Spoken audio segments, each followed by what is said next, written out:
Every week I'm left with one question. What's worse? What I just witnessed on the field or what Jerod Mayo said in the postgame? Every week after a loss, it feels like Mayo says at least one thing, if not multiple things. One thing, if not multiple things, that he immediately regrets. It happens after every loss. And I'm left with that question. What's worse, the press conference or the game? This is from Mark Daniels yesterday, who was at the post-game presser. Mayo was asked about not running May on 3rd and 1 and 4th and 1. The reporter said, "We've all seen that May can run." Mayo's response was, "You said it, I didn't." That's all-time bad. That is all-time bad. You said it, I didn't. All-time bad from Jerod Mayo. He once again throws Van Pelt under the bus. He does it all the time. He does it all the time. He can't help himself but throw his offensive coordinator under the freaking bus. Pointing fingers. And I know that Mayo, and I posted this out of fairness, Mayo in a follow-up question tried to make things better. But what's said is said, what's done is done. And what you say first is what you mean. That is the natural gut reaction from the head coach when he's asked about 3rd and 1, 4th and 1. You said it, I didn't. His natural gut reaction is not to protect his fellow coaches. It's not to find a way to protect the play calling. It's not to take accountability as the head coach. The first instinct of Mayo when he's asked that yesterday is to take Alex Van Pelt and promptly throw his tuchus under the bus. And as a head coach, you are supposed to take accountability. Has anybody told Jerod Mayo that he can tell Alex Van Pelt in a team meeting, hey, when we have short yardage situations, let's run Drake May. Let's try a QB sneak. We have a quarterback who's 6'4", 6'5", 230 pounds. Maybe we can try, to have him get the first down once this season. Burt Breer said it last night on Sports Sunday, and he's 100% accurate. These conversations happen throughout the year. You just got off the bye. During the bye week, this didn't come up. During the bye week, you don't look at your short yardage situations and say, we need to work on these things. We need to run Drake May more. That conversation doesn't happen at all during a bye week when you're self-scouting. You're looking at what your team does well and doesn't do well, and the head coach doesn't tell the offensive coordinator, let's try Drake May. And if he doesn't tell him in the meeting, why is Jerod Mayo standing there watching everything play out? Why is he standing there watching it all play out and not jump on the headset, which he's wearing, put the microphone next to his lips and say, hey, Alex, let's try to run Drake here. Let's go QB sneak. He's the head coach. He's the head coach. He's responsible for that. If your offensive coordinator's not doing it, pipe in as the head coach and say, let's do something different here, Alex. This goes back to the CEO, Jerod Mayo. Van Pelt is the head coach of the offense. That doesn't mean you just leave him on an island 24/7, 365. During a football game, you just let him call whatever he wants to call and you don't ever say anything. Is that what we're supposed to believe? You're just standing there watching it like we are? It's your responsibility. Even if Alex Van Pelt is the head coach of the offense for 99% of the time, critical situations, the head coach is supposed to pipe up. And if you didn't, that's on you. And if you did, and Van Pelt ignored those directions, that's on you. Because you have not gotten your offensive coordinator in line. And I don't think Van Pelt went rogue. So, number one, what are you doing during the game? Why are you not getting involved there? Number two, how could you possibly go to the post-game press conference and just throw your OC under the bus and take no accountability when you're first asked about it? You have the right to say it. And again, the other part of this that drives me crazy is that Mayo does this consistently with Van Pelt. He doesn't do it with Covington, his guy, his right-hand man, his quote-unquote side of the football. He never does it with Covington. He never throws Covington under the bus. But the first chance he gets to throw Van Pelt under the bus or the offense under the bus, he embraces it. He wraps his arms around it. He can't help but do it. So what's the difference? It's obvious what the difference is. Again, Covington is his guy.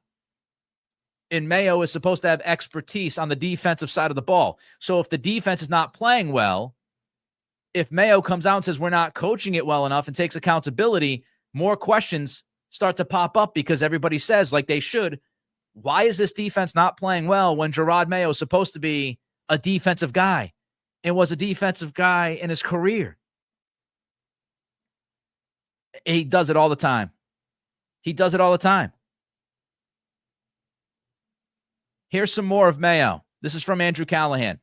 The CBS broadcast asked Mayo during the week how he could improve as a head coach. Tom McCarthy, the play-by-play guy, paraphrased Mayo's answer. Here's what he said, quote, "I'll take a lot of time to reflect when the season comes to a close. I had all these different ideas before the season began, but then everything got so fast. Now things are slowing down for me. Now things are slowing down for me." Why? Why are they slowing down just now? Took 14 weeks to slow some things down? And why is it always, I'm gonna walk on in and figure it out in the offseason? Why is it always I'll take a lot of time to reflect when the season comes to a close? You need to be reflecting during the season. And you just came off the bye.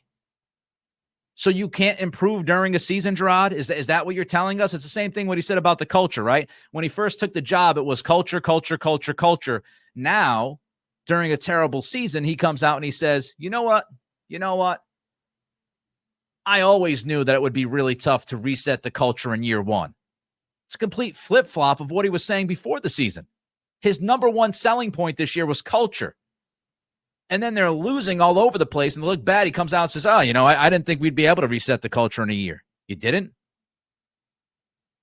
You didn't? And if you don't believe me about always kind of protecting Covington and jumping on AVP like he did yesterday, Mayo also said this, referring to James Conner's 53-yard run. Quote, "Once again, you let up a big run play, and that really hurts us and really skews the rest of the stats." So again, he does one of the things he loves to do. If it wasn't for this, then that. Well, guess what, Jerod? That happened, my guy. I used the Bill Buckner example a few weeks ago. Well, if Bill Buckner fielded that ground ball, 86 would have gone different. But Buckner did not field the ground ball. Like, what's the point of saying that? You're trying to excuse your defense. You're trying to excuse the fact that your defense did not play well enough. Again, this is a defense that gave up almost 7 yards of play during those 2 fourth-down touchdown drives from Arizona. And you're just going to point to, the 53-yard run. If you took out the 53-yard run, that really skews the stats. You know what doesn't skew the stats, Jerod?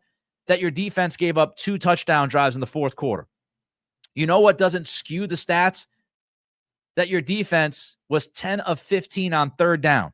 Arizona did whatever it wanted to do on third down. But he always tries to find a way to defend the defense. Always. Always. Always. If he has a chance to try to make it sound a little bit better, it's going to be for Covington and the defense. Offensive coordinator, under the bus. You said it, I didn't. And this has been a consistent thing with him. A consistent thing with Jerod Mayo. This is not a one-time occasion. It's all the time with him. Always. When it's about the defense. If not this, then that. If not this, then that. And as far as saying, I had all these different ideas before the season began, but then everything got so fast. Did Jerod Mayo seriously underestimate this job? Sounds like it from that quote. It sounds like he took this job for granted. Like he didn't think it was going to be as tough as it is. It wasn't going to go as fast as it was going to go. When somebody says it was all so fast, everything just, it sounds like he was completely unprepared of how difficult and fast things move on a week-to-week basis. I wonder why that is. Is that because Bill Belichick and Mayo did not get along last year? Is that because the owner didn't tell Belichick that he put a clause in Jerod Mayo's contract that Mayo would take over for Bill when Bill was gone?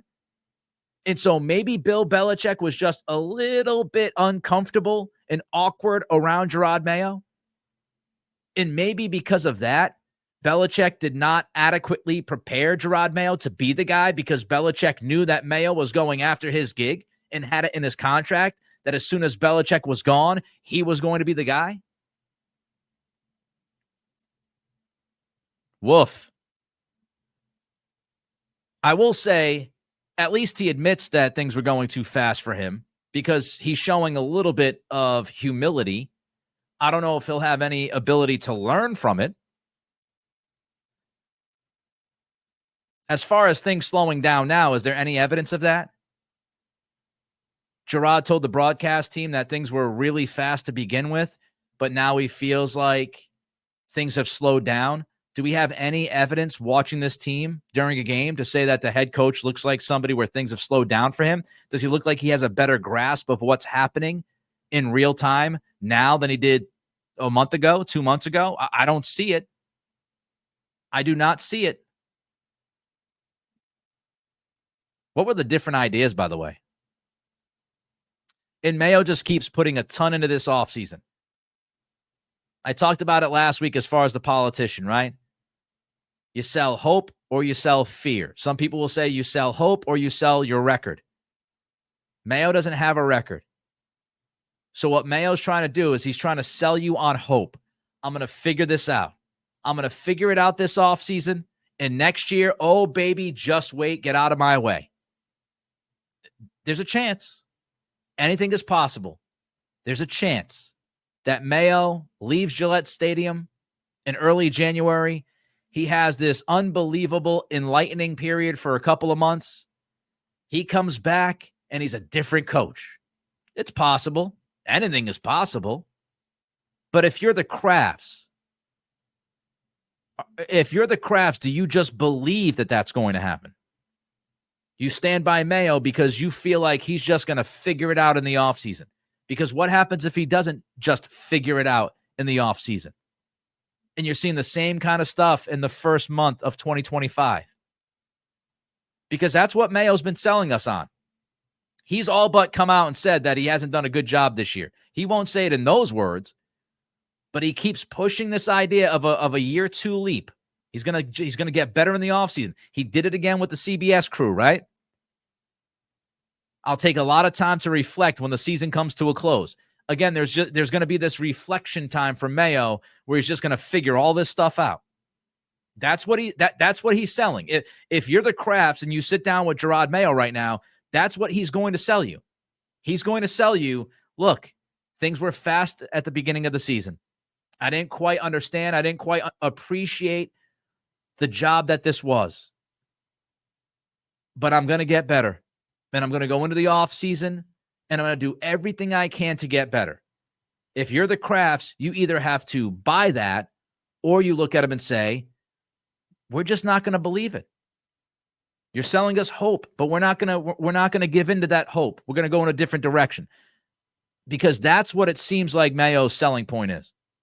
Because he has said it roughly 1 billion times the last month and a half. The year two leap. As if you can't try to improve during a season.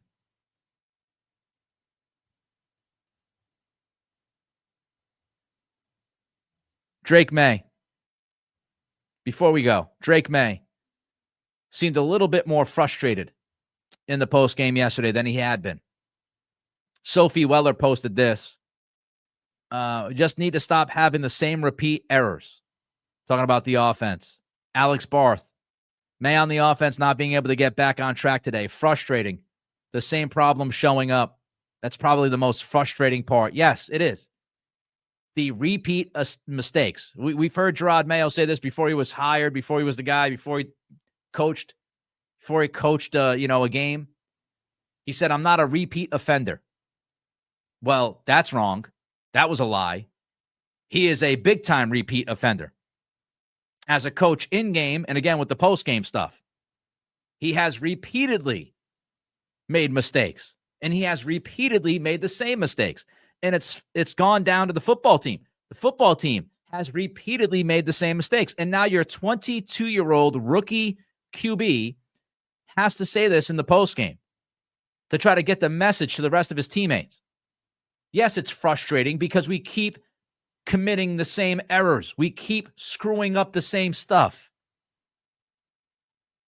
May was asked about potentially sneaking it down at the goal line. This is from Phil Perry. May said that's a good point. I was a good quarterback sneaker in college. I'm a big dude. So now you got Drake May himself saying, yeah, I should be running the football. I should be sneaking the football when it's like 3rd and a half a yard. We should be doing this. I have no problem with doing that. It's a mess, folks. It's an absolute freaking mess. I said last year during a very down time of that season, and there were plenty of them, put a tent around a circus, right? Put a tent around this circus. It's Barnum and Bailey's. After yesterday, we are at the same damn point with this team a year later. Put the tent around the circus. It is officially Barnum and Bailey's. On the field product, post-game stuff, backtracking on Monday. Absolute mess. Absolute mess. Your 22-year-old quarterback knows how to handle the media and the post-game press conference better than your head coach does. And your head coach won an Emmy as a television host. Let that ruminate for a little bit. Soak that in. On Wednesday, we're going to go over what the options are. We're going to go over what the options are. Do you just fire Mayo? Do you fire a coordinator? Do you fire Elliott Wolf? Do you fire all of them? Do you fire some of them? And we're going to look at it deeply. We're going to break it down. I'm going to tell you some of the things that some people might not be thinking of when they say, oh, just fire this guy, just fire that guy. Because a lot goes into this. A lot more goes into it than what went into the process back in February when the Patriots did what they did, or back in January, late January, when they did what they did, when they just handed the job to Jerod Mayo without interviewing him for the job. We got a lot to get to, folks. We got a lot to get to. Last 3 weeks of this season, we got a lot to get to into this offseason. A lot of things to address. We'll address it right here, Monday, Wednesday, Friday, 3 p.m. live on YouTube.